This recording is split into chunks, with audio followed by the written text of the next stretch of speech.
Okay. All right, very good. Good evening, everyone. Welcome to the Board of Adjustment for the City of Bettendorf for May 9th, 2024. Roll call. Gallagher, Yes. Spranger, Tansey, Tomberg, Yes. Vermillion. Yes. Okay, we have three, and that's a quorum, so we can move forward. This is the Board of Adjustment. It's a five-member board, of which three are here tonight. We are appointed by the mayor, and it's our job to review certain things that are properly before us, one of which is the special uses, and that's what's before us tonight. The next item on the agenda is to review the minutes of March 14th, which was our last meeting. We've had an opportunity to look at the minutes. Do I have any additions or corrections? No. Okay, all those in favor of approving the minutes, say aye. Aye. Opposed, same sign. Hearing none, they're approved. Then the item is, the board is to hold a public hearing on the following cases, and we have one. It's case 24039. It's at 2570 Middle Road. It's a C2. It's a special use permit to allow a bar and an outdoor service area with alcohol submitted by SIM Golf Quad Cities 1 LLC. Greg, do you have a staff report? Mr. Chairman, this case, as you mentioned, does involve two special use permits. Area is accessed off of Middle Road. It's right near Spruce Hills and 23rd, and where they intersect with Middle Road, it's just due east of there. It is on Lot 3 of Bettendorf, Ewing Bettendorf First Edition. As you can see, we have a mixture of different uses of land, urban low intensity to the south, parks and open space. We have public, semi-public ground just due east on the church lot, and then urban medium intensity, either east, northeast, and then west of this site. And then the majority is commercial, community commercial type designation, which facilitates C2 zoning. Much of this area has been zoned C2, as you can see here, throughout this area, C1 either side, and that there is a delineation. Pretty much anything north of Middle Road is in a commercial designation. The area to the south is primarily R1 and then R2 zoning. This is a view currently of the structure as it is being constructed at present, with X Golf being in this area of the building, and then this area here will be the future outdoor patio area. This was the initial site plan, and it showed 63 parking spaces, and it showed one means of entry coming in here with one aisle of parking and then two aisles of parking here, two different entry points through what is an easement for access on the adjoining Northwest Bank Towers lot. This is an updated version. This is more updated than the one in the packet that you have that we recently received, showing 77 parking spaces and 2 rows of parking here. This area is occupied. One space was removed with parking to accommodate a dumpster.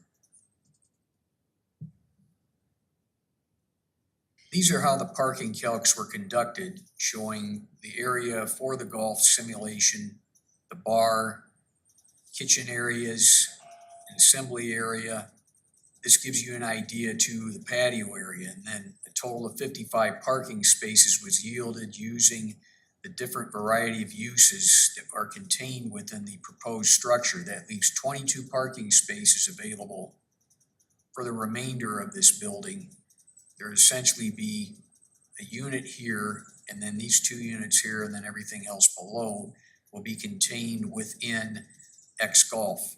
X Golf's operating hours would be Monday through Thursday, 10 a.m. to 10 p.m., Friday, 10 a.m. to midnight, Saturday, 8 a.m. to 1 a.m. Sunday, and then on Sundays, 8 a.m. to 10 p.m. And that's according to the correspondence we received from the business owners. Breaking this down and looking at the attributes of what a special use permit is required to meet, there are 9 different steps. And the first 2 I've shown here deal with number 1, bars and outdoor service of alcoholic beverages are required to have special use permits, and they would therefore be allowed in a C2 community commercial district. That means in the second step, we look at the other provisions that are required, such as liquor licensing, building operations, site plan development approval, which will be appearing next week before the Planning and Zoning Commission on the 15th at 5:30 in this very room. And then building permits, inspections, and other applicable regulations that are regarding this parcel. There are also special provisions and performance standards regarding any activities that are taking place on site. Step 3 is the commercial zoning surrounding the area. Primarily has been commercial on this side of Middle Road, as I mentioned earlier. There is an access that comes off of Middle Road, and then there are 2 different access points that come into this area through the Northwest Bank parking lot. The building had already been approved, and this footprint is not changing from what had been originally adopted. Landscaping hasn't changed either. Despite adding this aisle, only 189 additional square feet were added in terms of our landscape ordinance, so the landscaping plan remains intact from what it had been, with 7 trees regarding the buffer bordering area, and then 4 trees in the interior for the vehicular use area. 55 parking spaces are being allocated for this particular business, and that means every other business use that comes in here will have to be evaluated to see that the remaining 22 spaces are allocated correctly. One looks at the distancing in step number 6. We find that the closest residential structure south of this particular building is 250 feet away. The church is 165 feet away from this structure. Northwest Bank Tower, 137 feet away. And the Vintage Cooperative is basically 305 feet away due north. Step number 7, there have been no prior applications within the last year, and there also have been no prior applications for special use permits for this parcel ever. Step 8, conditions staff would recommend for BOA approval. 1, the owner of the multi-tenant retail structure verifies all proposed uses with staff prior to any lease being signed by the potential tenants to be in the building. Use by right or special use permit and parking requirements must be evaluated by city staff prior to permitting any use in the building. And that's because potentially for the constrained nature and the amount of parking consumed by this particular use. Approval of a revised site development plan by the city council is required to make special use permits active. And as I mentioned, that will be next week on the 15th at 5:30 in this room. Bettendorf Comprehensive Plan goal that is being met here, goal C, is to attract and retain business and industry. And staff, when evaluating this, would recommend approval with the conditions, as I mentioned before, in step number 8, and that any other conditions that the Board of Adjustment may deem necessary may be as well applied to this recommendation. I would ask, are there any questions? Any questions from the commission? Tenants after the initial tenants would still be required to get approval? Like after we went into a second lease period? Yes, I mean, what we're looking at, we've run into this problem with numerous locations. This is not unique just to this Right. building. And we see this overspill potential. We want to make sure that there is containment on the site, and that's a requirement. The site itself, the lot of record, has to meet the requirements. You're not entitled unless you have a special location plan to look for other parking elsewhere. This is not what's being discussed. There is no special location plan here, so that Right. is why we evaluate it the way we do. Okay, thank you. Any other questions? Okay. Anyone wish to speak in favor of the application? I would. Okay. How do you want to go back? You want to There's a go little to podium the there. back to the podium and state your name and then present your testimony, I guess, evidence, whatever. I feel very distant from you right now. It is awkward, frankly, but Well, good evening. So I'm Matthew Mulligan. My address is 1167 Hunters Ridge in Dubuque, Iowa. I actually own the structure, so I'm the owner and the builder of it. So I appreciate, number one, your efforts. I appreciate staff's efforts on this as we've gone through this process. The goal was to build a structure in the community that could be flexible, so could allow for a lot of different uses. As it was stated, our goal is to attract business into the community. And so we want something that's certainly flexible today to attract businesses such as X Golf, but at some point down the road, there'll be another business looking at it. So we want something very flexible there. One point I do want to make, which I think was very well stated by Greg, was there will be additional conversations as it relates to parking for the future tenants. And we've had a lot of different groups looking at it, those from a Krispy Kreme donut, which would have been really great, to others as well. And so one of the partners on the project at a financial level is Northwest Bank and Trust. And so this is not, what I'm saying here is not to suggest they will participate in this way, but they are very friendly to us in that one goal is to not just create impermeable parking space where it's unnecessary. We have a lot of parking there next to us. So those conversations will continue with them to make sure we don't want to overpark. We want to park just right. And so what we've done right now is adequately accommodated what's needed for X Golf, which will be great. And then for future tenants, we'll make sure that as we come before the P&Z board with the site plan approval, that we've got things figured out. So again, we want to park just right. We don't want to have a bunch of dead space throughout the day. So with that, I am in favor of the request that has been made, and I appreciate your time. Thank you. Thank you. Any questions for Matthew? The only question I had was on your hours, a little bit, only because they seem very extended for a sports bar kind of atmosphere, 8 a.m. on Sunday.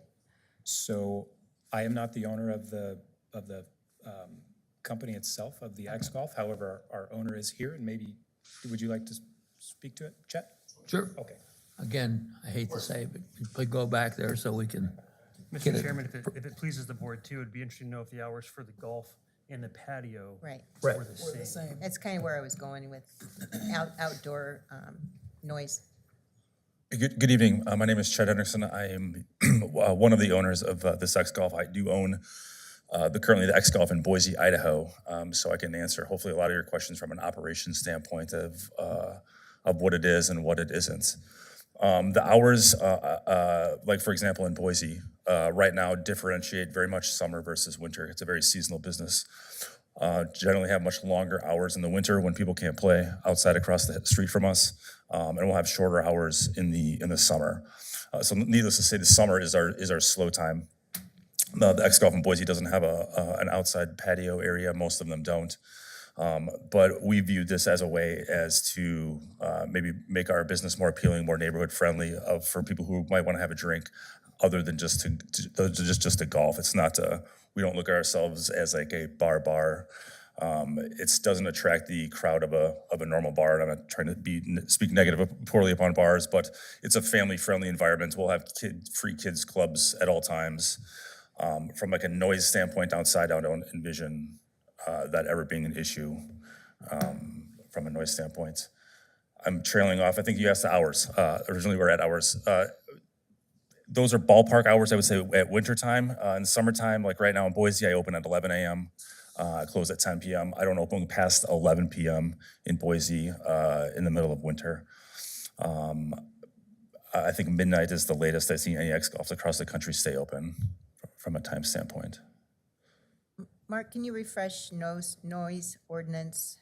It when goes to come- effect at 10 p.m. And the decibels that are read or rated are different between different zones and how they buffer. To be honest with you, I can hear the traffic behind us as we're sitting here, and that intersection is pretty busy, so you're gonna have a lot of white noise or ambient noise already provided. So to me, the patio, probably if they're not golfing on the patio, which they're not, the golf facility is inside, the patio is not golfing, which I think was the testimony you just received. So then it's just your normal, 10 p.m. kind of normal outdoor dining sounds. I guess will you be having outdoor bands? No. Okay. And then they would be subject to that 10 PM noise restriction anyway, Okay, no matter their hours of operation, so. No, I don't think, I think the thought originally was, would you be hearing like clubs as the constant ping, ping, ping of a club? I don't think that activity is taking place outside. Certainly doesn't look like it from the application, so I think that noise is. I was more probably not concerned there. about bands. I So don't- no bands, okay. Doesn't show a stage space. That's a pretty small space to set up a band. Is it so pretty small? Yeah. Be pretty tight. That's all I had. Okay, That's all I've got. anyone else wants to speak in favor of it? Okay, thank you. Anybody wish to speak in opposed to it?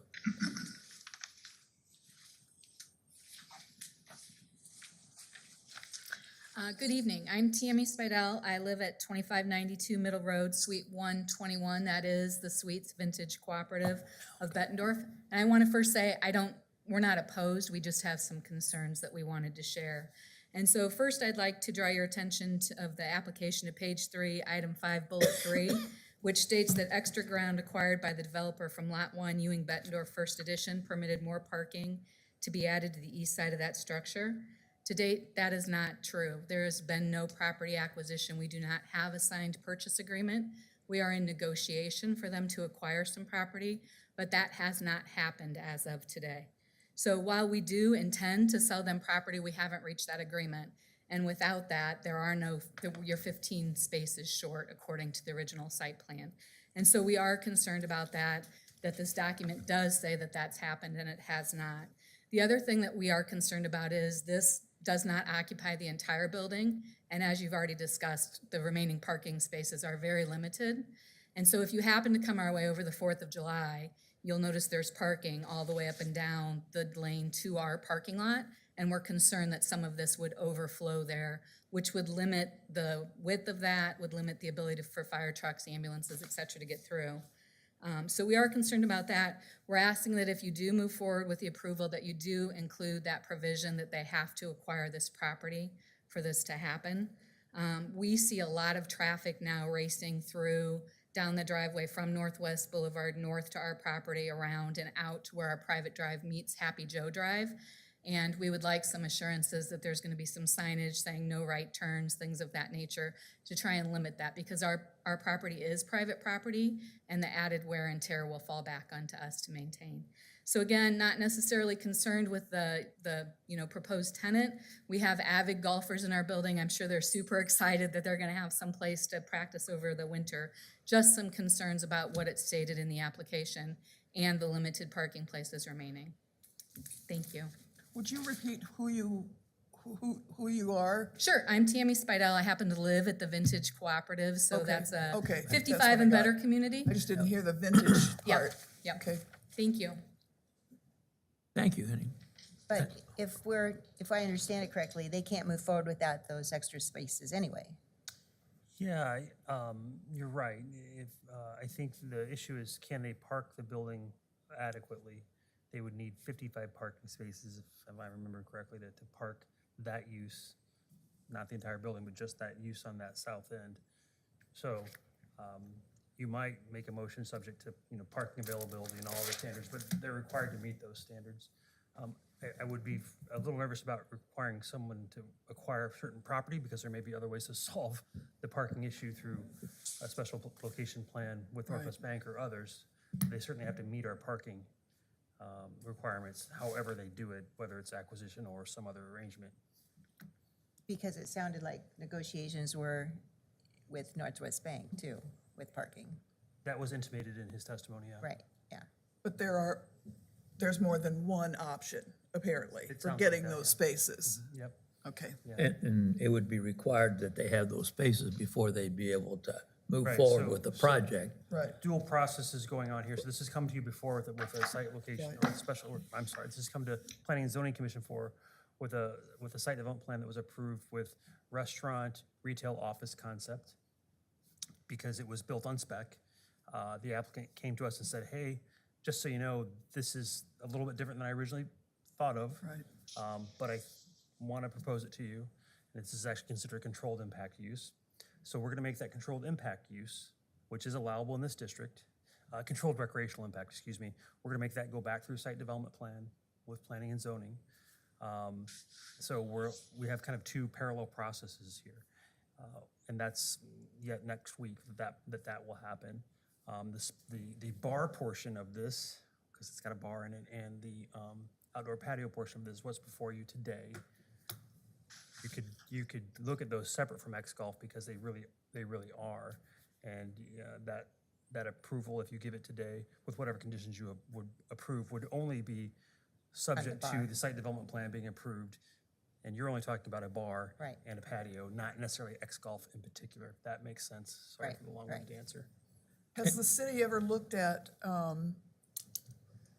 this seems sort of backwards even as I'm about to say it, but I'll say it anyway, saying, yes, this is fine, you can go with just the parking that you have, but the uses of the last two would have to be such time. that we'd only need All the time. 4 places instead of 10. Yep, all the time. Or and Okay. sometimes that issue is resolved by offsetting hours. So you have a daytime only Right, business. right. A breakfast restaurant next to a bar, a night only bar, they Right. can share Right. spaces. Some of that's Gotcha. accommodated in our code.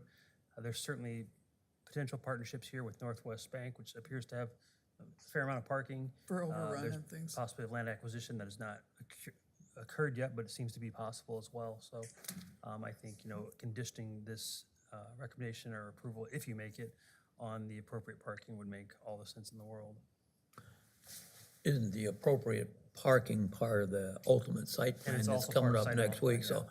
And the I think building's that, already, it's not like there's zero parking, right? The No. building's already parked. Right. Right. yeah, For a modicum, kind of a general parking plan, so.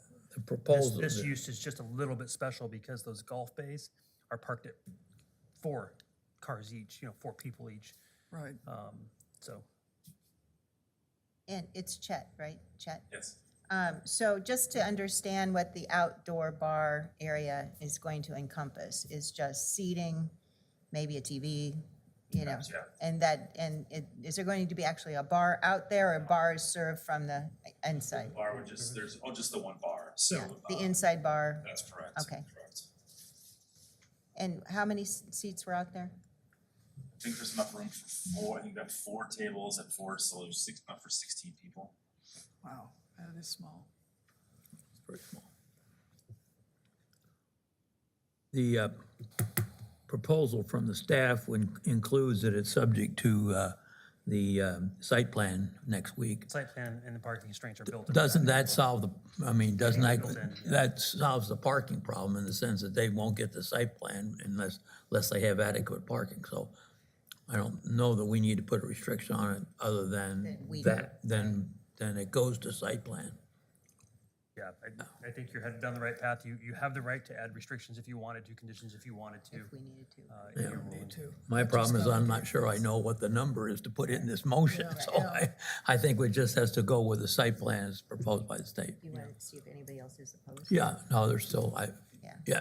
you want to say something additional? I do want I to, think- yes, Matt Mulligan. again. Matt. I do want to just make one clarifying statement, just to give you, just so I can say it. When the document, I filled the document out that was in front of you. So what was stated there was the acquisition is not done, and that is accurate. The acquisition was to have been done, and the seller is currently looking for the abstract. And so that is out of my hands. We are going to potentially just be paying for that to get it, but I do want to just make it clear that there was zero intention of suggesting something that was not accurate. So I felt it necessary to say that. Okay, Thank you. that's fine. Anyone else want to speak opposed to this application? Either one of you? Okay. Any further questions from the commission? No? Adjustment board? No? Okay. Does anybody have a motion they'd like to make? You moving? Go ahead. Yeah, go ahead. I'll move to approve case 24-039, 2570 Middle Road, with the special use permit to allow bar and outdoor service area, I think I'm just gonna stop there, because I don't think we need to add any of because of the, rest of it going next week with, the site. Would it be wise to say subject to? subject to The The two- site plan, the site plan being Yeah, I think staff passed, provided two conditions if you The, wanted to. include those in two the conditions that are recommended by Right. staff, how's that? based upon the recommendations of staff's revisions. Okay. Do I have a second? second, Roll call. Gallagher? Yes. Tom Burks? Yes. Vermillion? yes. Okay, that passes. Thank you. And I think that's all we have to come before us, so I thank you all for coming. And we stand adjourned.